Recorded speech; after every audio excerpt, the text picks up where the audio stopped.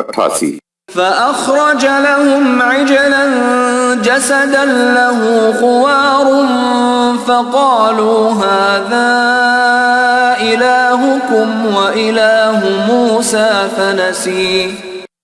پس سامری نے ایک بچڑا سا بنا دیا، وہ تھا تو محض ایک بے جان دھاڑ، لیکن سامری نے اسے ایسا بنایا کہ اس میں سے بچڑے کی سی آواز نکلتی تھی۔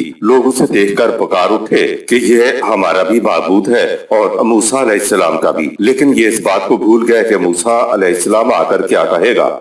آیت نمبر 99۔ أفلا يرون ألا يرجع إليهم قولا ولا يملك لهم ضرا ولا نفعا. بچڑے کی آواز تو سنی لیکن انہوں نے اس بات پر غور نہیں کیا کہ وہ اس کی کسی بات کا جواب نہیں دے سکتا اور نہ ہی ان کے لیے کسی قسم کے نفع یا نقصان کی قدرت رکھتا ہے۔ آیت نمبر 90۔ وَلَقَدْ قَالَ لَهُمْ هَارُونُ مِن قبل يا قوم إنما فتنتم به وإن ربكم الرحمن فاتبعوني وأطيعوا أمري. اور ہارون علیہ السلام نے ان سے پہلے ہی کہہ دیا تھا کہ اے میری قوم کے لوگوں، یہ شخص تمہیں سخت گمراہی میں ڈال رہا ہے، تمہارا رب تو خدائے رحمان ہے، تو سامری کی بجائے تم میرے پیچھے پیچھے چلتے رہو اور جو کچھ میں کہتا ہوں اس کی اطاعت کرو۔ آیت نمبر 91۔ قالوا لن نبرح عليه عاكفين حتى يرجع إلينا موسى. قوم نے کہا کہ ہم تو اب اس کی پرستش سے باز نہیں آئیں گے، جب موسیٰ علیہ السلام واپس آئے گا تو اس وقت دیکھا جائے گا کہ وہ کیا کہتا ہے۔ آیت نمبر 92۔ قال يا هارون ما منعك إذ رأيتهم ضلوا. موسیٰ علیہ السلام نے کہا اے ہارون، جب تو نے دیکھا کہ قوم یوں گمراہ ہوئی جا رہی ہے تو تو نے انہیں میری طرح سختی سے روکا کیوں نہیں؟ آیت نمبر 93۔ ألا تتبعني أفعصيت أمري. اے ہارون، تو نے وہی کچھ کیوں نہ کیا جو ایسے وقت میں کیا کرتا ہوں؟ کیا تو نے بھی دیدہ و دانستہ مجھ سے سرکشی برتی ہے؟ آیت نمبر 94۔ قال يا ابن أم لا تأخذ بلحيتي ولا برأسي إني خشيت أن تقول فرقت بين بني إسرائيل ولم ترقب قولي. ہارون علیہ السلام نے کہا ہے میرے بھائی، تو مجھ پر اس طرح خفا نہ ہو اور مجھے حدف ملامت نہ بنا۔ سورہ 7 آیت نمبر 150۔ میں نے انہیں سختی سے اس لیے نہیں روکا کہ مجھے ڈر تھا کہ تو آ کر یہ نہ کہے کہ تو نے بنی اسرائیل میں تفرقہ ڈال دیا اور میری بات کا کچھ پاس نہ کیا۔ ان کی جہالت تو برداشت کر لی لیکن ان میں تفرقہ گوارا نہ کیا۔ اس جواب سے حضرت موسیٰ علیہ السلام مطمئن ہو گیا۔ سمجھانے سے بت پرستی تو چھڑائی جا سکتی ہے لیکن فرقہ پرستی چھڑانا بہت مشکل ہوتا ہے۔ قوم کی بت پرستی پر حضرت ہارون علیہ السلام نے اس مصلحت کی بنا پر خاموشی اختیار کی تھی کہ کہیں قوم میں تفرقہ پیدا نہ ہو جائے۔ پوچھنے پر یہی مصلحت حضرت ہارون علیہ السلام نے حضرت موسیٰ علیہ السلام کو بتائی۔ حضرت ہارون علیہ السلام کا جواب یہ تھا کہ مجھے ڈر تھا کہ تو آ کر کہے کہ تو نے قوم میں تفرقہ ڈال دیا اور میری بات کا کچھ لحاظ نہ کیا۔ حضرت ہارون علیہ السلام نے قوم کی بت پرستی تو برداشت کر لی مگر یہ نہ چاہا کہ قوم میں فرقے پیدا ہوں، کیونکہ فرقہ پرستی یا فرقہ بندی تو مستقل شرک ہے اور بت پرستی عارضی جہالت ہے جس کو دلائل سے دور کیا جا سکتا تھا۔ امت میں تفرقہ پڑ جائے تو دین ختم ہو جاتا ہے۔ قرآن کا بیان دیکھیے، مسلمانوں سے کہا جا رہا ہے دیکھنا تم خدائے واحد پر ایمان لانے کے بعد کہیں مشرک نہ ہو جانا، یعنی ایسے لوگوں میں سے نہ ہو جانا جنہوں نے دین میں تفرقہ بندی پیدا کر لی اور خود بھی ایک فرقہ بن کے بیٹھ گئے۔ ہر فرقہ سمجھتا ہے کہ جس طریق پر ہم چل رہے ہیں وہی حق و صداقت کی راہ ہے، اس لیے وہ اپنے آپ پہ مگن ہو کر بیٹھ رہتے ہیں۔ سورہ 30 آیت 31-32۔ ایک دوسری جگہ کہا کہ جنہوں نے اپنے دین میں فرقے بنا لیے اور خود بھی ایک فرقہ بن گئے، اے رسول تیرا ان سے کوئی تعلق نہیں رہا۔ سورہ 6 آیت 160۔ یہ جو اوپر کہا گیا ہے تو کیا مسلمان بت پوجنے لگ جائیں؟ کہا کہ نہیں، وہ اپنے دین میں فرقے پیدا کر لیں گے، یہ شرک ہے۔ بت پوجنے والے شرک کی تو یہ حقیقت ہے کہ موسیٰ علیہ السلام نے بت کو لیا، جلایا، پیسا، راکھ کیا اور پانی میں بہا دیا۔ اس طرح بتا دیا کہ بت کتنا بے اختیار ہے اور بت والا شرک ختم ہو گیا۔ فرقے پیدا ہو جائے تو پھر حق و صداقت کی تلاش کس کو رہتی ہے؟ پھر تو ہر فرقہ یہی کہتا ہے کہ ہم حق پر ہیں۔ جب صداقت کی تلاش ختم ہوئی تو فرقہ تو مستقل پرماننٹ بنیادوں پر قائم ہو گیا۔ جب تک کوئی فرقہ حق کی تلاش شروع نہیں کرے گا، فرقہ تو برقرار رہے گا۔ اس قسم کے شرک میں قوم بٹ جاتی ہے، ایک مرکز پر نہیں رہتی، اپنے مسلک کا خول اپنے اوپر چڑھا لیتی ہیں۔ گزشتہ 1400 سالوں میں بڑے بڑے دین کے علمبرداروں نے فرقے ختم کرنے کے لیے زور لگا کر دیکھ لیا، مگر الٹا اضافہ ہی ہوتا چلا گیا۔ بت پرستی کا شرک تو مٹ جاتا ہے، لیکن فرقہ پرستی کا شرک ختم ہونے کا نام نہیں لیتا۔ کسی فرقہ سے اپنا تعلق جوڑنے کی بجائے قرآن سے ربط رکھتے ہوئے صرف مسلمان کہلانا چاہیے۔ آج حالت یہ ہو گئی ہے کہ کسی سے پوچھا جائے کہ آپ کا دین کیا ہے، جواب مسلمان سے تسلی نہیں ہوتی، پوچھا جاتا ہے کہ بھئی مسلمان تو ہو، لیکن کون سے مسلمان ہو؟ اگر کہا جائے کہ صرف مسلمان تو کہا جاتا ہے کہ یہ تو ہو نہیں سکتا، آپ کو کسی فرقے سے منسلک ہونا چاہیے۔ ایسے معاشرے میں انسان توحید پرست نہیں رہ سکتا، آپ کو مشرک بننا پڑے گا، کسی فرقے سے تعلق جوڑنا ہوگا۔ کہا جائے کہ میرا تعلق اہل سنت والجماعت سے ہے تو پوچھا جاتا ہے کہ کون سے سنی ہو؟ جواب دیا جائے کہ میں حنفی سنی ہوں تو مزید پوچھا جاتا ہے کہ حنفی میں دیوبندی ہو یا بریلوی ہو۔